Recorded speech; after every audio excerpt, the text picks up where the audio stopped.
Good afternoon po, ano. Update pala sa sa 13-month pension sa lahat ng mga pensyonado, ano. Kung kailan maki-credit sa inyong mga account. Ang tatandaan po natin diyan sa sa pag-credit po ng pension is yung yung pag-credit ng 13-month pension is yung birthday nyo, ha. Tatandaan niyo po yung birthday ng membro.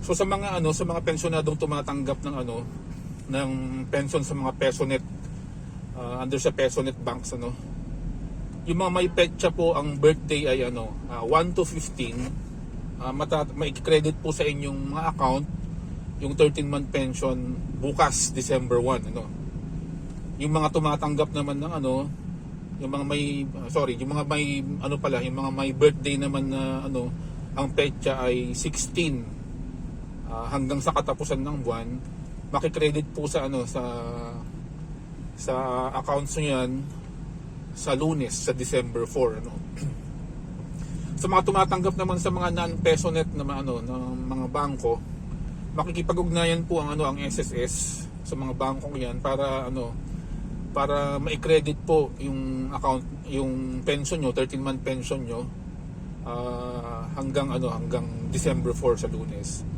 Yung mga tumatanggap naman sa tumatanggap ng pension through check pa rin, makikipag-ugnayan din ng SSS sa Philippine Postal Corporation para ma-deliver po ng ng mabilis ang inyong 13-month pension sa naka-record na na address nyo sa SSS.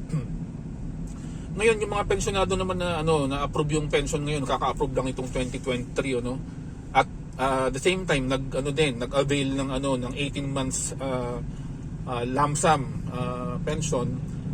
Yung 13-month pension nyo po is maki-credit sa mga sa mga bank accounts nyo sa Lunes, December 4 po. So yun po yung update tungkol sa sa 13-month pension. Tandaan po natin na ang basihan nung pag-disburse is yung birthday ng membro. So pag halimbawa tumatanggap kayo ng retirement, disability, mga ganyan, yung birthday ng member. Pag tumatanggap naman kayo ng death benefit, yung birthday po nung namatay na member ang basihan doon sa diniscuss ko kanina. So maraming salamat po. Good afternoon.